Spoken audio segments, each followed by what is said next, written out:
நோய் நொடியின்றி 100 ஆண்டுகள் அவர் வாழ வேண்டும். இந்த மண்ணையும் மக்களையும் பாதுகாக்கும் அரணாக அவர் விளங்க வேண்டும். பகுத்தறிவு பகலவன் தந்தை பெரியார் அவர்கள் மூட்டிவிட்ட நெருப்பை, சமூக நீதி நெருப்பை அணையாமல் பாதுகாக்க வேண்டும். முத்தமிழறிஞர் கலைஞரின் கனவை நனவாக்க வேண்டும்.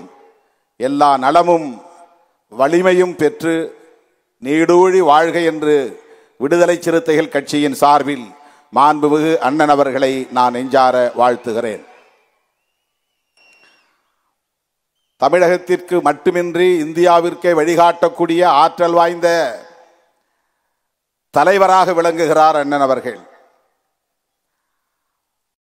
1969 முத்தமிழறிஞர் கலைஞர் அவர்கள் மத்திய மாநில அரசுகளுக்கிடையிலான உறவுகள் குறித்து ஆராய்வதற்காக PV ராஜமன்னார் குழுவை அமைத்து இந்தியா முழுவதும் ஒரு அரசியல் தாக்கத்தை ஏற்படுத்தினார். முத்தமிழறிஞர் கலைஞர் அவர்களுக்கு இருந்த பரந்துபட்ட பார்வை அனைவரையும் ஈர்த்தது. மாநில முதலமைச்சர்களுக்கு இருக்கிற வழக்கமான பார்வையை தாண்டி மாநில உரிமைகள் தொடர்பான விரிந்த பார்வையை கொண்டவராக விளங்கினார் முத்தமிழறிஞர் கலைஞர் அவர்கள். முதலாக 1969 அவர் நியமித்த PV ராஜமன்னார் குழு ஒன்றிய அரசுக்கும் மாநில அரசுக்கும் இடையிலான உறவுகளை மட்டுமின்றி மாநில உரிமைகள் குறித்து விரிவாக அறிக்கை தாக்கல் செய்ததை நாம் அறிவோம். அதைப்போல இன்றைக்கு மாண்புமிகு முதலமைச்சர் அண்ணன் தளபதி அவர்கள் இந்தியாவிலேயே வேறு எவரும் சிந்திக்காத நிலையில் முதலாக நாடாளுமன்ற தொகுதிகளுக்கான மறுவரையறை சுட்டிக்காட்டி தென்னிந்திய மாநிலங்கள் இதனால் பாதிக்கப்படும் என்கிற எச்சரிக்கையை விடுத்திருக்கிறார். இவரை தொடர்ந்து இன்றைக்கு கர்நாடக முதலமைச்சர் சித்தராமையா அவர்களும் இதர மாநில முதலமைச்சர்களும் பேசக்கூடிய ஒரு சூழல் உருவாகி இருக்கிறது. முத்தமிழறிஞர் கலைஞர் அவர்களைப் போல அகில இந்திய அளவில் அரசியல் தாக்கத்தை ஏற்படுத்தக்கூடிய ஆற்றல் வாய்ந்த தலைவராக விளங்கும் அண்ணன் அவர்கள் நீடூழி வாழ வேண்டும் என்று நான் மீண்டும் ஒருமுறை வாழ்த்த கடமைப்பட்டிருக்கிறேன். மாநில சுயாட்சிக்கு இங்கே பாதுகாப்பு இல்லை, மொழிக்கு பாதுகாப்பு இல்லை, மக்களுக்கு பாதுகாப்பு இல்லை, பன்மைத்துவத்திற்கு பாதுகாப்பு இல்லை, சிறுபான்மையினருக்கு பாதுகாப்பு இல்லை, ஒட்டுமொத்தத்தில் இந்திய அரசமைப்பு சட்டத்திற்கே பாதுகாப்பு இல்லை. இந்திய அரசமைப்பு சட்டத்தை பாதுகாக்கவும் இந்திய தேசத்தில் வாழக்கூடிய அனைத்து தேசிய இனங்களின் உரிமைகளை பாதுகாக்கவும் இன்றைக்கு முன்னேறாக நின்று இயங்குகிற இயக்கம்தான் திராவிட முன்னேற்ற கழகம். அதன் தளபதியாக இருந்து வழிநடத்தக்கூடிய ஒரு தலைவர் தான் நம்முடைய அண்ணன் அவர்கள்.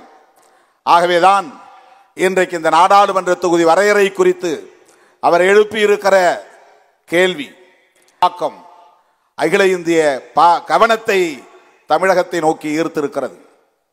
அண்ணன் அவர்கள் இதை இன்னும் தீவிரப்படுத்த வேண்டும்.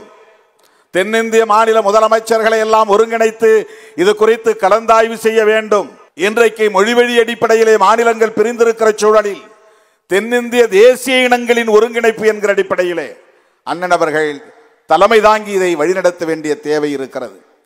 வட இந்திய மாநிலங்களின் நாடாளுமன்ற தொகுதிகளின் எண்ணிக்கை பெருகுமேயானால், நாடாளுமன்ற உறுப்பினர்களின் எண்ணிக்கை பெருகுமேயானால் தென்னிந்தியாவின் தயவு இல்லாமலேயே, ஆதரவு இல்லாமலேயே தொடர்ந்து அவர்கள் பிரதமராக நீடிக்க முடியும், ஆட்சியை கைப்பற்ற முடியும், ஆட்சியை தக்க வைத்துக் கொள்ள முடியும். அதற்காகத்தான் அவர்கள் திட்டம் போட்டு காய்களை நகர்த்துகிறார்கள். தமிழ்நாட்டுக்கு ஏற்படுகிற பாதிப்பு மட்டுமின்றி தென்னிந்திய மாநிலங்களுக்கும் ஏற்படுகிற பாதிப்புகளை கவனத்திலே கொண்டு காய்களை நகர்த்துகிற அண்ணன் அவர்களின் முயற்சிக்கு நாங்கள் எல்லாம் உற்ற துணை இருப்போம். இது சாதாரணமான ஒரு பிரச்சனை அல்ல. தேசிய அளவில் பேசப்பட வேண்டிய மிக முக்கியத்துவம் வாய்ந்த, வரலாற்று முக்கியத்துவம் வாய்ந்த ஒரு பிரச்சனை. 1971ஆம் ஆண்டு எடுக்கப்பட்ட மக்கள் தொகை கணக்கெடுப்பின் அடிப்படையிலேயே இந்த தொகுதிகளின் எண்ணிக்கை வரையறுக்கப்பட்டது. அதுதான் இன்றைக்கும் தொடர்கிறது. 1952 ஒரு கமிஷன், 62 ஒரு கமிஷன், 72 ஒரு கமிஷன் என்று கமிஷன் நியமிக்கப்பட்டு 10 ஆண்டுகளுக்கு ஒரு முறை மறுவரையறை செய்யப்பட்ட நிலை 71க்கு பிறகு 72க்கு பிறகு நடைபெறவில்லை. பல்வேறு தவிர்க்க முடியாத அரசியல் காரணங்களால் தள்ளி போனது. 50 ஆண்டுகளுக்கு முன்பிருந்த மக்கள் தொகை அடிப்படையிலேயே இந்த தொகுதிகளின் எண்ணிக்கை தீர்மானிக்க பெற்றது. 39 என்பது 1971 ஆண்டு தமிழ்நாட்டில் இருந்த மக்கள் தொகை அடிப்படையிலே நிர்ணயிக்கப்பட்ட ஒன்று. அன்றைக்கு 4.25 கோடி பேர் தான். ஆனால் இன்றைக்கு 2 மடங்கு உயர்ந்திருக்கிறது, 2 கோடிக்கு மேலானவர்கள். இந்த நிலையிலே ஒரு நாடாளுமன்ற தொகுதியின் மொத்த வாக்காளர்கள் அன்றைக்கு 10 லட்சம் என்கிற கணக்கின் அடிப்படையில் வரையறுக்கப்பட்டது. இன்றைக்கு 15 லட்சத்தை தாண்டி விட்டது ஒவ்வொரு நாடாளுமன்ற தொகுதியின் வாக்காளர்களின் எண்ணிக்கை. மக்கள் தொகை என்பது வேறு. இப்படிப்பட்ட சூழலில் இந்த மறுவரையறை தேவைதான், நாம் மறுக்கவில்லை. ஆனால் குடும்ப கட்டுப்பாடு திட்டத்தை வெற்றிகரமாக நடைமுறைப்படுத்திய காரணத்தினாலேயே ஒப்பீட்டளவில் தமிழ்நாடு உள்ளிட்ட தென்னிந்திய மாநிலங்களின் மக்கள் தொகை வளர்ச்சி விகிதம் என்பது வடஇந்திய மாநிலங்களை விட குறைவாக இருக்கிறது. இன்றைக்கு உத்தரப்பிரதேசத்தின் மக்கள் தொகையை தமிழ்நாட்டின் மக்கள் தொகையோடு ஒப்பிடுகிற போது தமிழ்நாடு மிகவும் பின்தங்கிய நிலையிலே இருக்கிறது. இந்த நிலை நீடித்தால் தமிழ்நாட்டில் தமிழர்களின் எதிர்காலமே கேள்விக்குள்ளாகும் என்கிற நிலை.